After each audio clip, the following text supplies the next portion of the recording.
শ্রী গুরু প্রেমানন্দে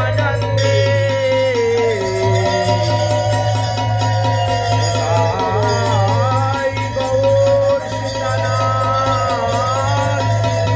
হরি হরি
सागरे परामुक्तिकं करतले वेणुकरे कंकणं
बोलो श्रीमद्भागवत महापुराण की, श्री कृष्ण दिव्यान दिव्यास जीव की, श्री शुक मुनि की, श्री सुत मुनि की, परीक्षित महाराज की, सनकादि ऋषि बिंदो की, आपन आपन गुरुदेव की, आपन आपन इष्ट देव की, आज के आनंद की।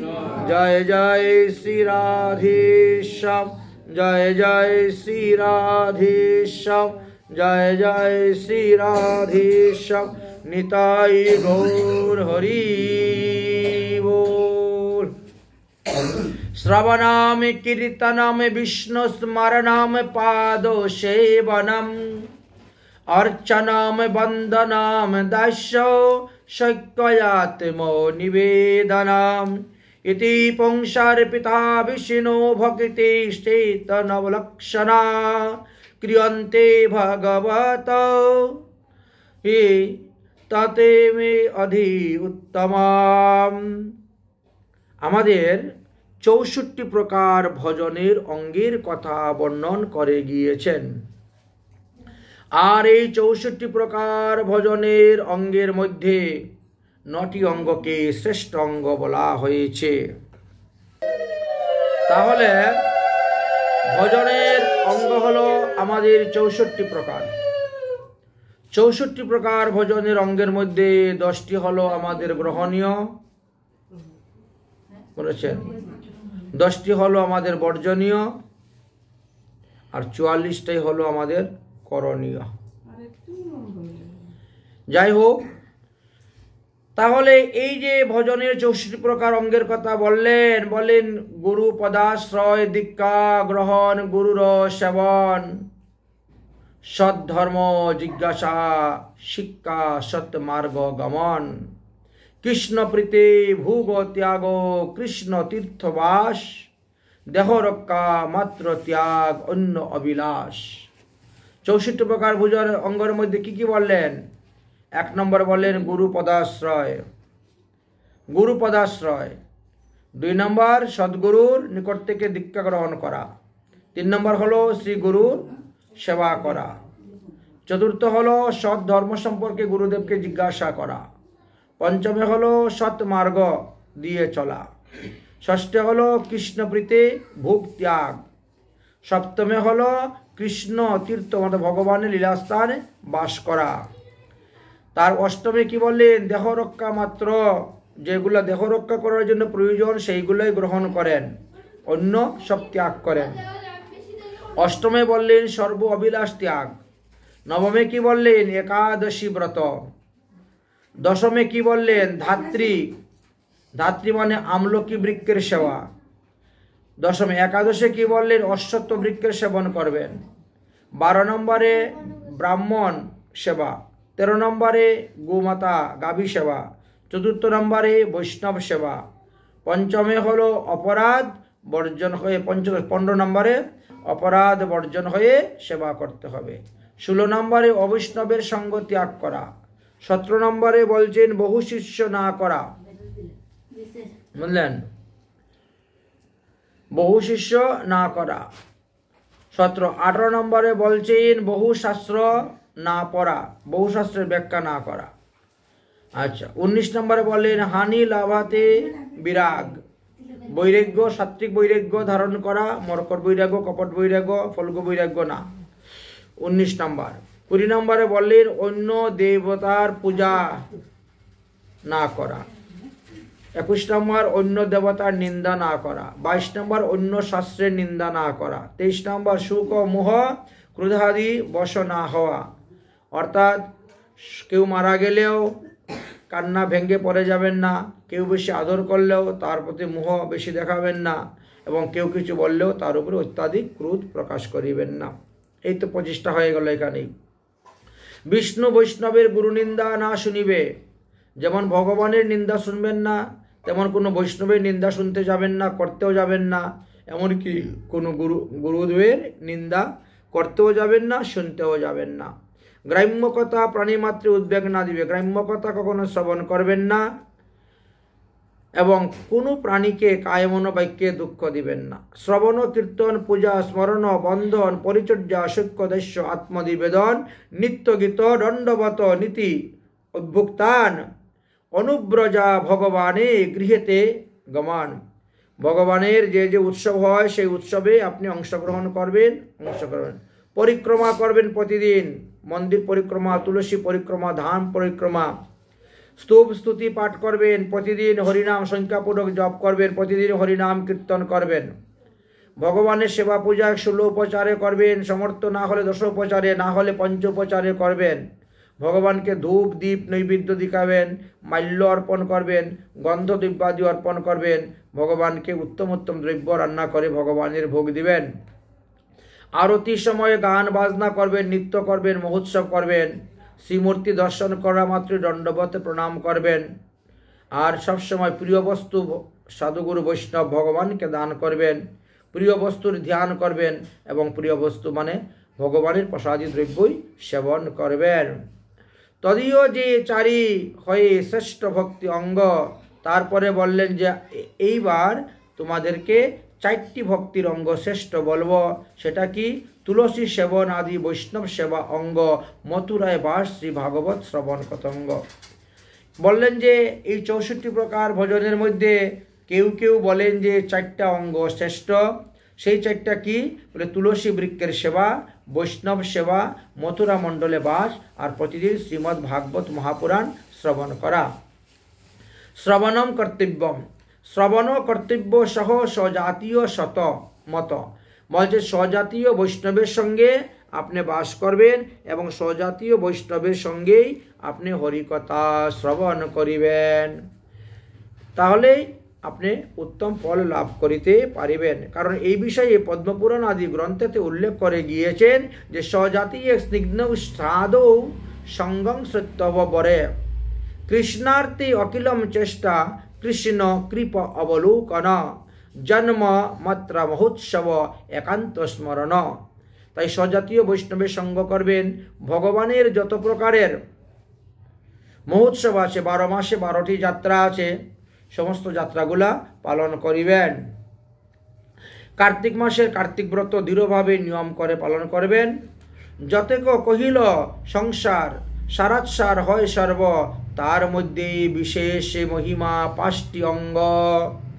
এইবার আমাদের কলিযুগে পাবন অবতার গৌরাঙ্গ মহাপ্রভু আমাদেরকে বলছেন, তোমরা কলিযুগের মানুষ, তোমরা ভক্তির নববিধা অঙ্গ যাজন করতে পারবে না। সত্যযুগে প্রহ্লাদ মহাশয় বলে গিয়েছেন, প্রহ্লাদ মহাশয় পরমায়ু ছিল 1 লক্ষ বৎসর, আর তিনি যাজন করতে পারেন নাই। অতএব তোমরা তো কলিযুগের মানুষ, তোমরা কেমন করে পারবে নববিধা ভক্তির অঙ্গ যাজন করতে? করতে পারলে তো ভালো, যদি না পারো তাহলে 5টা অঙ্গ যাজন করো। মহাপ্রভুর নির্দেশে কি 5টি অঙ্গ?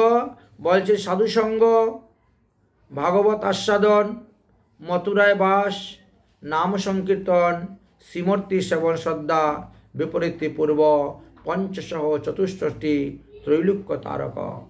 এই 64 প্রকার ভজনের অঙ্গের মধ্যে এই 5টি অঙ্গ বলছেন যে এই সংসার বন্ধন থেকে মুক্ত করে আপনাকে নিত্যধামে পৌঁছাতে পারবে। কি কি? সাধুসঙ্গ, নাম সংকীর্তন, ভাগবত শ্রবণ, মথুরায় বাস আর শ্রদ্ধায় বিগ্রহ সেবন। তাই এই 5 অঙ্গ আমাদেরকে মহাপ্রভু দিয়ে গেলেন যজন যাজনের জন্য। আর এইগুলো যদি আমরা যাজন করি তাহলে অনায়াসেই ভগবত ধামে আমরা গমন করিতে পারব।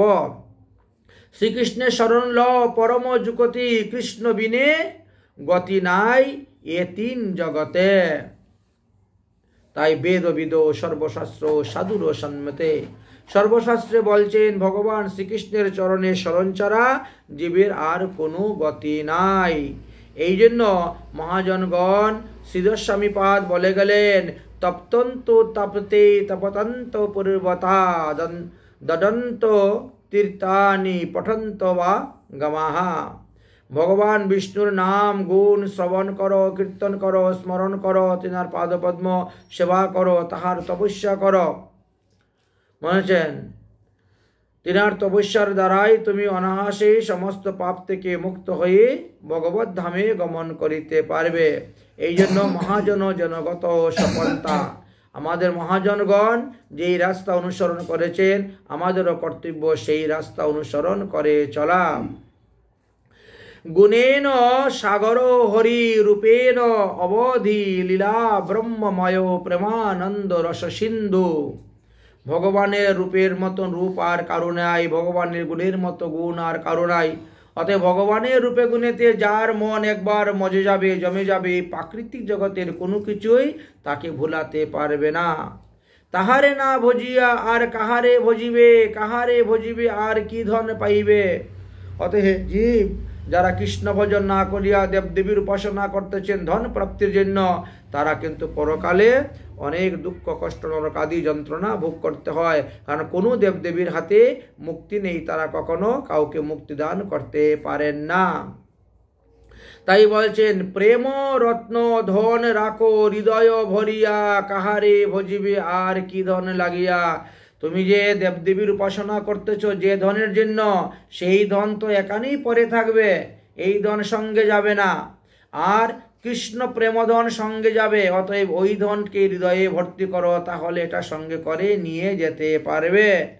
এহেন রতন ধন তাহা ত্যাগিয়া, কাহারে ভজিও আর কি ধন লাগিয়া। এমন ঠাকুরকে ত্যাগ করে তোমরা অন্য ঠাকুরকে ভজন করতেছ যে পেয়, এই পেয়টা কিন্তু ভবিষ্যতের জন্য শ্রেয় নহে। ভজ ভজ কিশোর কিশোরী সুকময়, ইহার অধিকার কি ধন আচয়। অতএব রাধা কৃষ্ণের ভজন ছাড়া শ্রেষ্ঠ ধন এই জগতে আর কিছুই নেই। এই জন্য আমাদের মহাজনগণ বলছেন, রাধা কৃষ্ণ প্রাণ মোর যুগল কিশোর, জীবনে মরণে গতি আর নাই মোর। কালিন্দির তীরে গেলি কদম্বের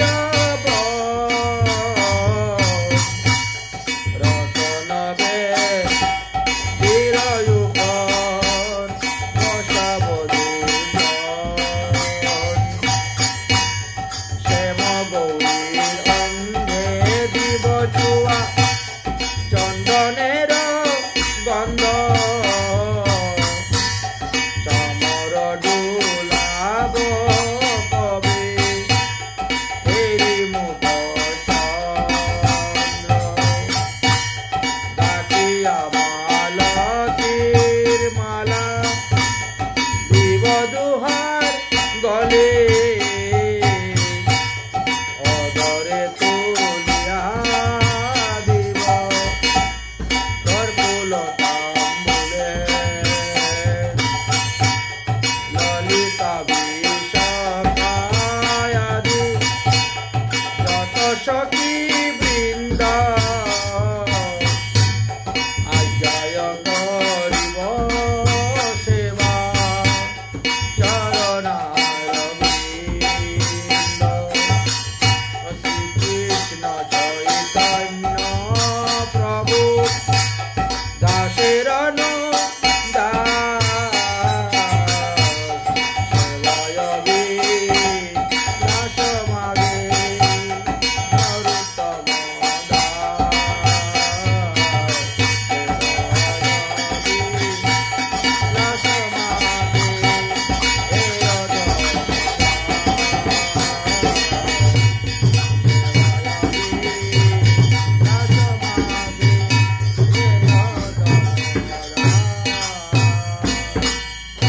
তাই আমাদের মহাজনগণ বলছেন, ভজ ভজ কিশোর কিশোরী সুকময়, ইহার অধিক আর কিবা ধন পৃথিবীতে আচয়।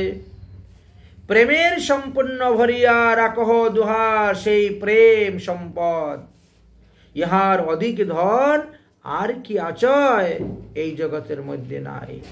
দেহ গেহ জীবনের আশা ত্যাগিয়া প্রাণ রক্ষপণ সেই ধনের লাগিয়া।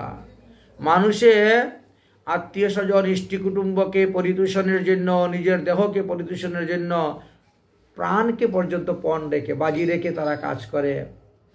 তাহলে অথচ সেই ধন তোমার সঙ্গেই যাবে না, যার জন্য তুমি এত কষ্ট করতেছ। অতএব কৃষ্ণ ধনে ধনী হও, এটি তোমার সঙ্গে যাবে। দয়াল শ্রীকৃষ্ণ একবার যেই কহে, প্রপন্ন যস্মিন তব তার মনোবাক্য কহে। তারে কৃষ্ণ নাহিতে যে প্রতিজ্ঞা করিল, বড়ই বরসা নিজ ভক্তগণ রে দিল। ভগবান নিজ ভক্তগণকে দিয়েছেন, যদি কেউ একবার বলে যে হে কৃষ্ণ আমি তোমার হলাম, ভগবান তখন আর তাকে কখনো ত্যাগ করেন না। রামায়ণেতে এই বিষয়ে একটা সুন্দর গল্প দেওয়া আছে। সক্রিদেব্যৌ প্রসন্নম শস্তুবা প্রীতিং বা চয়ে অব্যয়ং সর্বদা তস্যে দদমে তদ ব্রত মমঃ।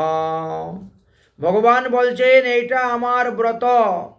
যদি কেউ বলে যে হে ভগবান আমি তোমার, হে ভগবান তুমি আমার, তাহলে ভগবান আর তাকে ত্যাগ করে না। কিন্তু এই কথা বলবে এমন লোক তো জগতে বড় কম।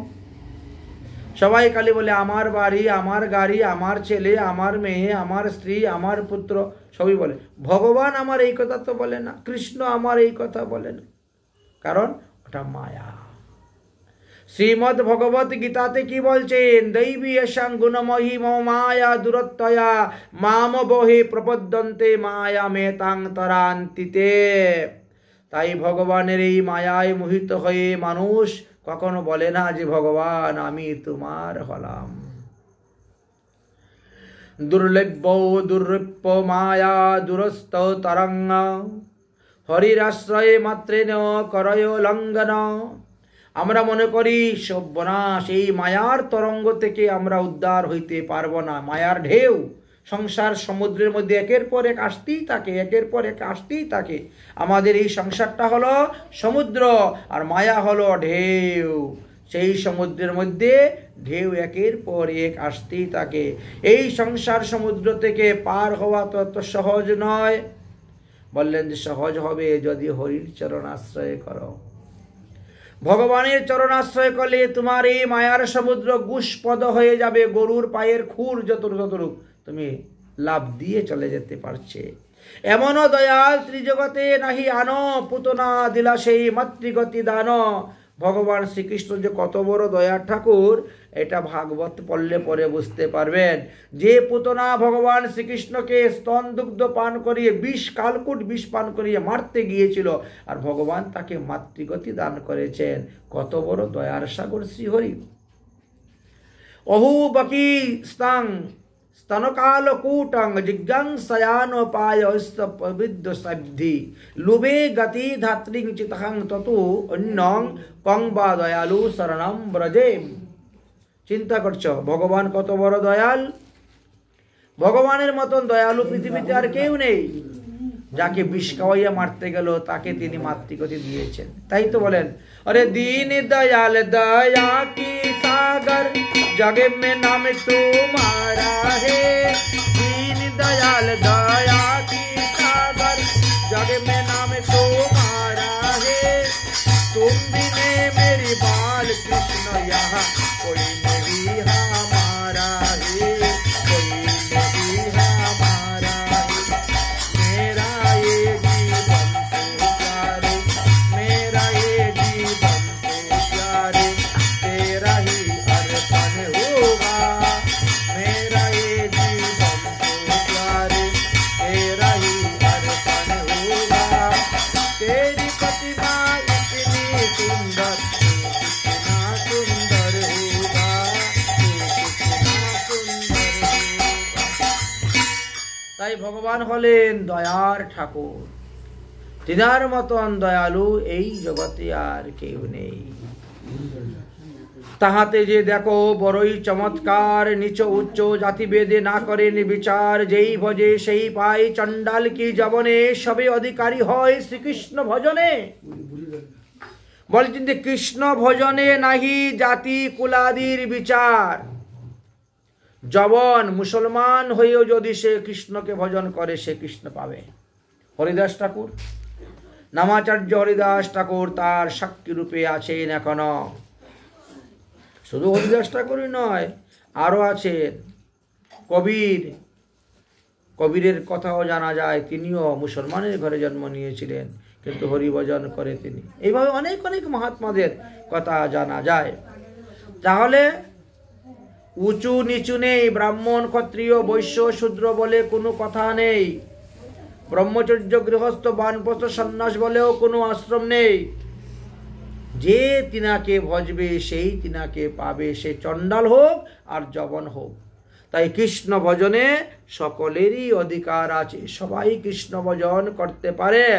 তাই তো আমাদের মহাজনগণ বলেন, হরি কা ভজন কর হরি হে হামারা, হরি কা ভজন কর হরি হে তুমারা। হরি নাম বিনা কবু, হরি নাম বিনা কবু নাহি কবু যারা। হরি কা ভজন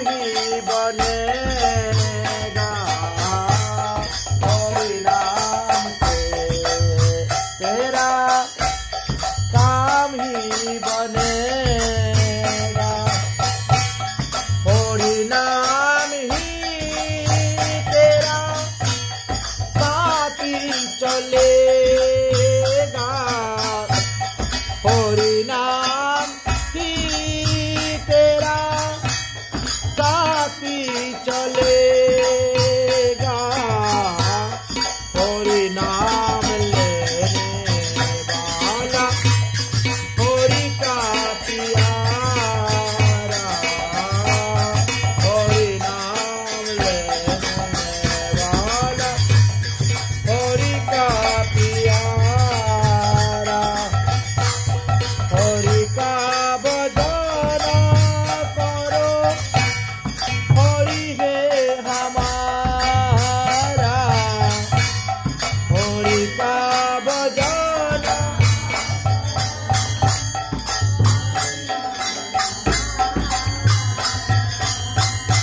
कोई के सीताराम, कोई के राम,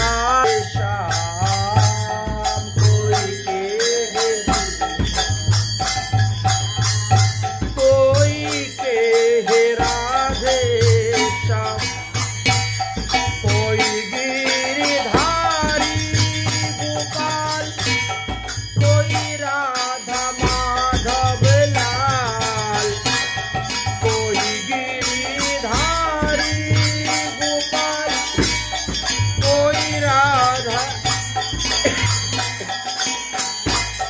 ओहि हरि करुणा सिंधु सबका प्यारा, ओहि हरि करुणा सबका प्यारा, हरि का भजन करो, हरि है हमारा, हरि का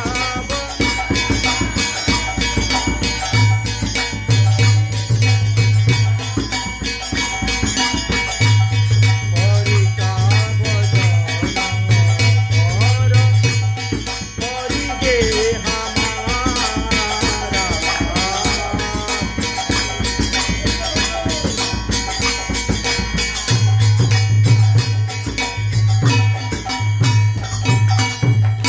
दिन पर दया करो, बने गोट सेवा करो, दिन पर दया करो, बने गोट सेवा करो, मुह सब दूर करो, प्रेम हरि से करो, मुह सब दूर करो, प्रेम हरि से करो, ओहि व्यक्ति हरि युग, ओहि ज्ञान सारा, ओहि भक्ति हरि युग, ओहि ज्ञान सारा, हरि का भजन करो,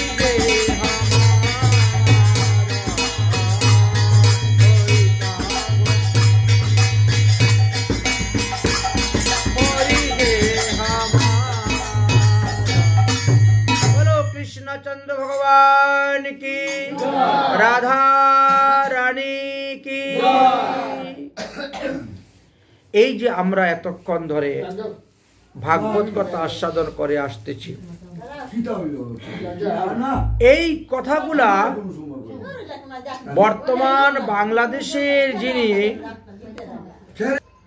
বাংলাদেশ রাজশাহীর পুটিয়ার রাজা রবীন্দ্রনারায়ণকে এই সমস্ত তত্ত্বকথা জ্ঞান দিচ্ছেন। এর আগে প্রথম পর্বতে আমরা আলোচনা করেছিলাম, এটা হলো দ্বিতীয় পর্ব। সেই রাজাকে যখন এই ভক্তিতত্ত্বের কথা বলছেন, রাজা তো প্রথম জীবনে ঘোর কালী সাধক ছিলেন, দুর্গা, মহাদেব, এই সমস্ত দেবদেবীর পূজা, বিশাল বড় মহাদেব মন্দির এখনো আছে, বিশাল বড় দুর্গা মন্দির এখনো আছে তাদের। রাজার বংশধররা এখন নাই, তথাপিও সেইগুলো পুরানো স্মৃতিগুলো রয়ে গেছে। রাজা যখন এই সমস্ত কথা শুনছেন, তখন নীরব হইয়া রাজা শুনিতে শুনিতে নয়নে গলাইয়ে ধারা চমৎকৃত চিত্তে। যতই সাধুমুখে হরিকথা শ্রবণ করতেছেন, আর ততই তিনার দু নয়নে বিগলিত হয়ে অশ্রুধারা প্রবাহিত হচ্ছে।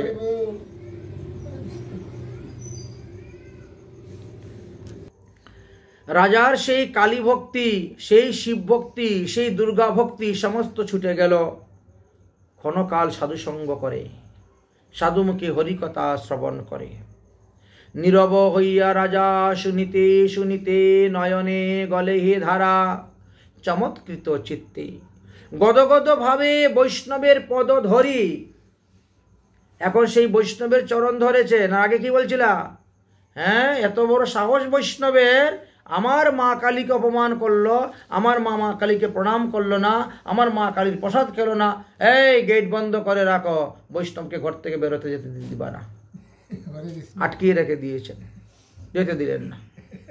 আর সেই সাধুর সঙ্গে যখন বসলেন কিছুকাল, ক্ষণকাল সময়, সাধু যখন শাস্ত্র সিদ্ধান্ত দিয়ে বুঝাইল, এখন সেই সাধুর পায়ে গিয়ে পড়তেছেন লুটিয়ে।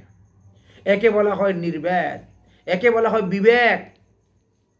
এবার রাজার বিবেকের জন্ম হয়েছে, এতদিন বিবেকের জন্ম হয় নাই, কারণ উনি যাদের সঙ্গ করেছেন তারাও সেই ধরনের লোক।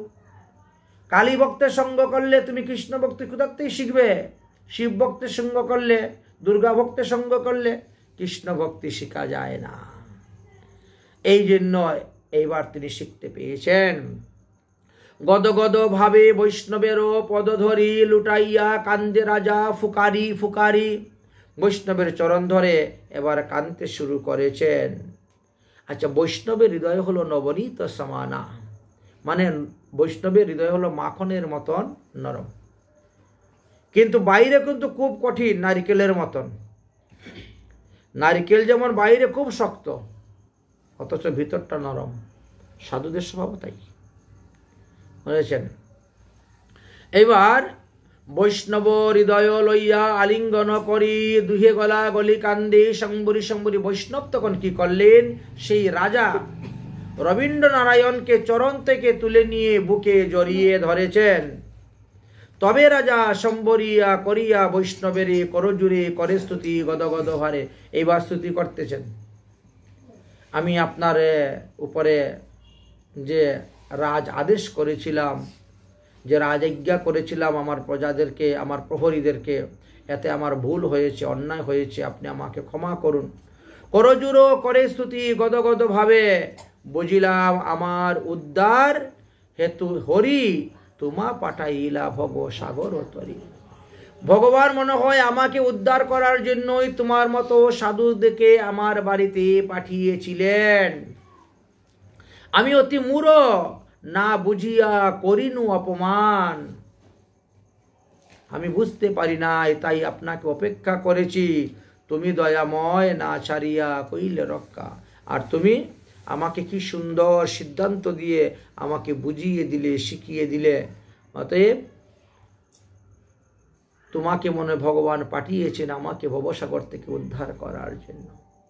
সাধুর স্বভাব হয় দয়ালু হৃদয়, তাই দীনহীন জনের প্রতি হইলা সদয়। সাধুর স্বভাব এরকমই। সাধুরের দীনহীন জনকে উদ্ধার করাই হলো তাদের কাজ, তাই দীনহীন জনের প্রতি সদয় হইলেন।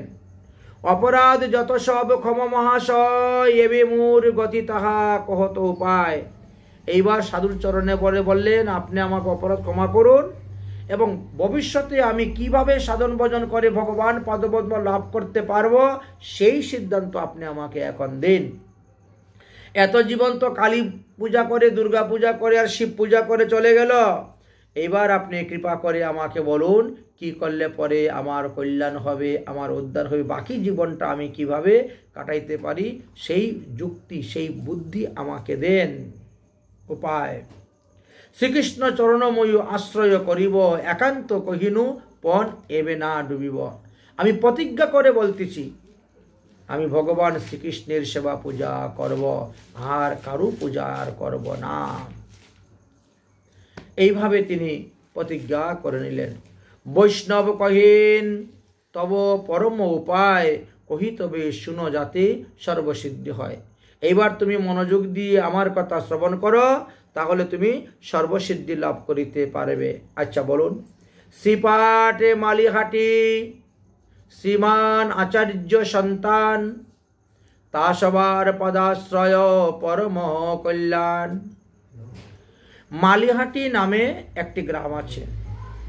সেই গ্রামেতে একজন আচার্য সন্তান বাস করেন। তিনার নিকট থেকে তুমি দীক্ষা গ্রহণ করো, তিনার পদাশ্রয় করো, তাহলে তোমার কল্যাণ হবে। সৎ সম্প্রদায়া নিত্য সিদ্ধ তেহুসব হন, আবির্ভাব মাত্র লোকে নিস্তার কারণ। দেখো, আমাদের এই পৃথিবীতে অনেক সম্প্রদায়ের লোক আছে, অনেক রকম, তারা মন্ত্র দীক্ষা প্রদান করে থাকে।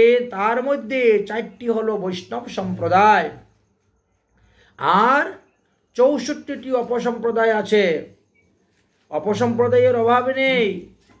এই জন্য বললেন তা সবার পদাশ্রয় পরম কল্যাণ।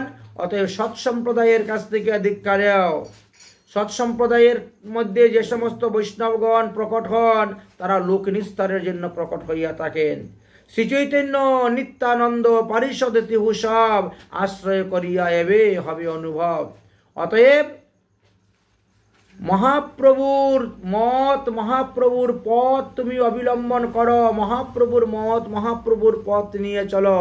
নিত্যানন্দ প্রভুর পরিকর গণ যারা আছেন তারাও পতিত পাবন, মহাপ্রভুর পরিকর যারা আছেন তারাও পতিত পাবন। অতএব তাদের মত, তাদের পথ চলে, তাদের অনুগত হয়ে, তাদের চরণ আশ্রয় করে তুমি ভজন করো। আশ্রয় করিলে সব হবে অনুভব। আমার মুখের কথায় হবে না, তবে একবার যদি তাদের চরণ আশ্রয় করতে পারো, তাহলে তুমি নিজেই অনুভব করতে পারবে। গুরুপদ আশ্রয় কর্তব্য সম্প্রদায়, সম্প্রদায় বিহীনম দীক্ষা নিষ্ফল যে যায়। এবার কি বললেন? বললেন যে দেখো, আপনি যে গুরুপদাশ্রয় করবেন, সেই গুরুপদাশ্রয় সম্প্রদায়ের অন্তর্ভুক্ত বৈষ্ণবকে গুরুরূপে গ্রহণ করবেন।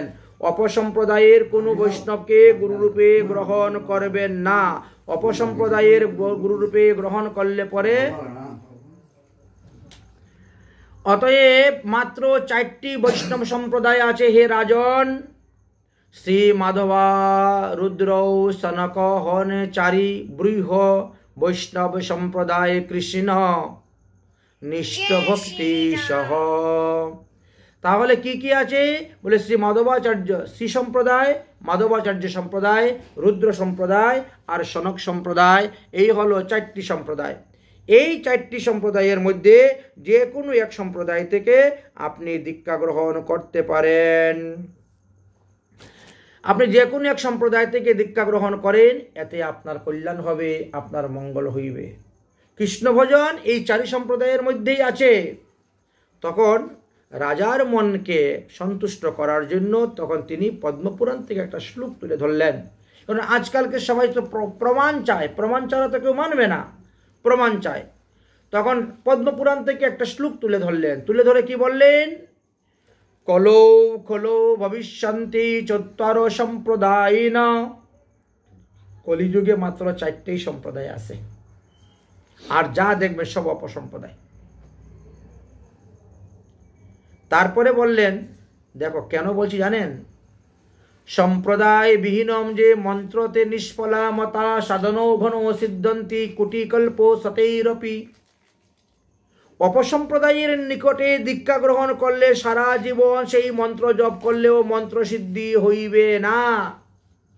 এই জন্য রাজন তোমাকে বলছি যে 4টি সম্প্রদায়ের সঙ্গে, লোকের সঙ্গে চলাচল করা করো, তারপরে তোমার যেটা ভালো লাগে সেটা তুমি গ্রহণ করো। আমি নিজে গৌড়ীয় বৈষ্ণব সম্প্রদায়ে আছি। এই সম্প্রদায় সম্পর্কে আমার অভিজ্ঞতা আছে, তাই আমি তোমাকে এই সম্প্রদায়ের কথা বলছি।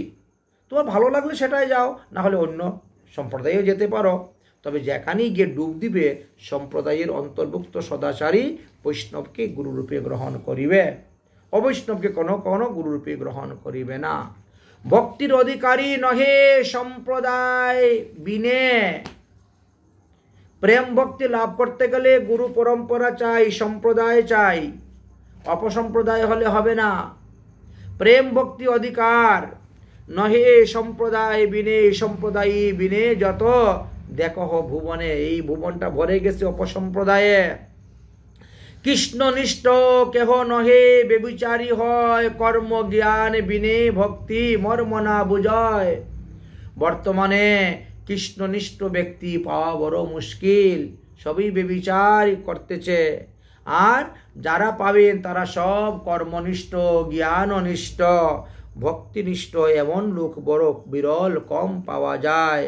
অন্য উপাসকের স্থলে কৃষ্ণ দীক্ষা করে, বিপর্যয় হই সেই সংসার না তরে। অন্য মন্ত্রে উপাসক ব্যক্তির কাছ থেকে যদি কৃষ্ণ মন্ত্রে দীক্ষা নেও, তাহলে তুমি সংসার বন্ধন থেকে মুক্ত হইতে পারবে না।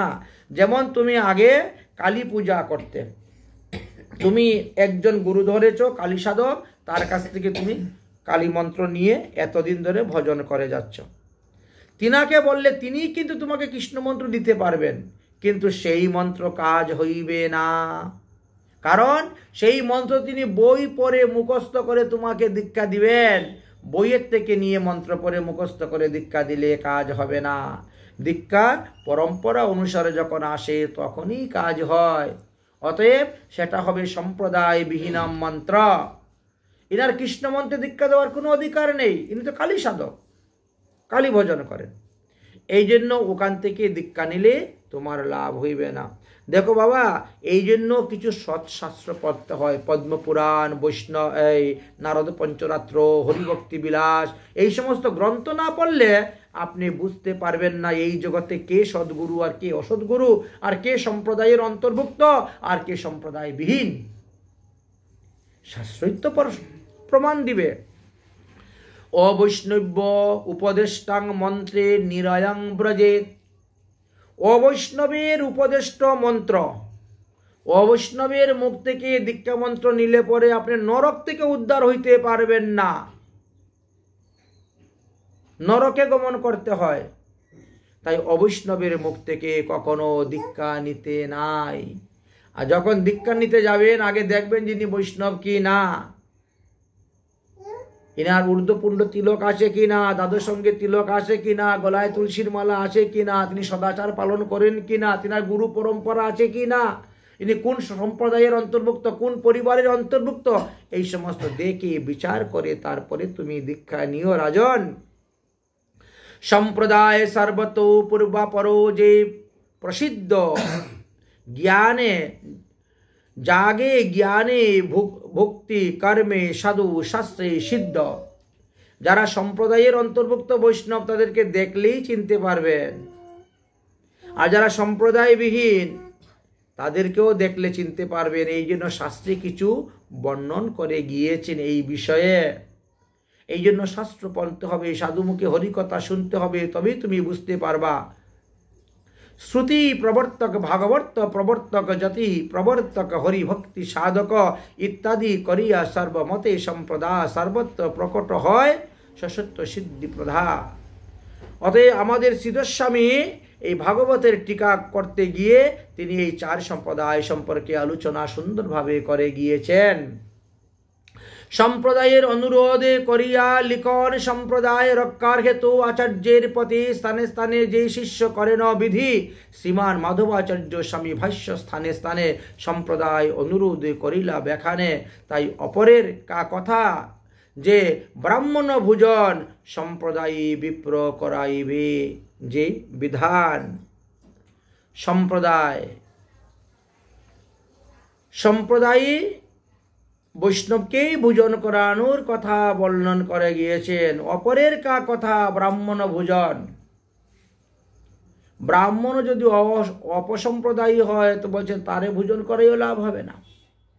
সম্প্রদায়ী বিপ্রে করাইতে যে বিধান, এই জন্য শাস্ত্রে আমাদের বড় কঠোর শাসন করে গিয়েছেন, কিন্তু আমরা তো সেইগুলো মানি না, পালন করি না। সমাজ ধর্ম রক্ষার জন্য আমরা ভাগবত ধর্ম ত্যাগ করে দিই, এমন অবস্থা। অতএব যার যেই নিজ সম্প্রদায় দীক্ষা আদি করিব শ্রুতিব বৃদ্ধি হয়, অতএব যার যে সম্প্রদায় তিনি সেই সম্প্রদায়ে সেই মন্ত্রই অন্যকে দীক্ষা দিতে পারেন, অন্য মন্ত্রে দীক্ষা দেওয়ার তার কোনো অধিকার নাই।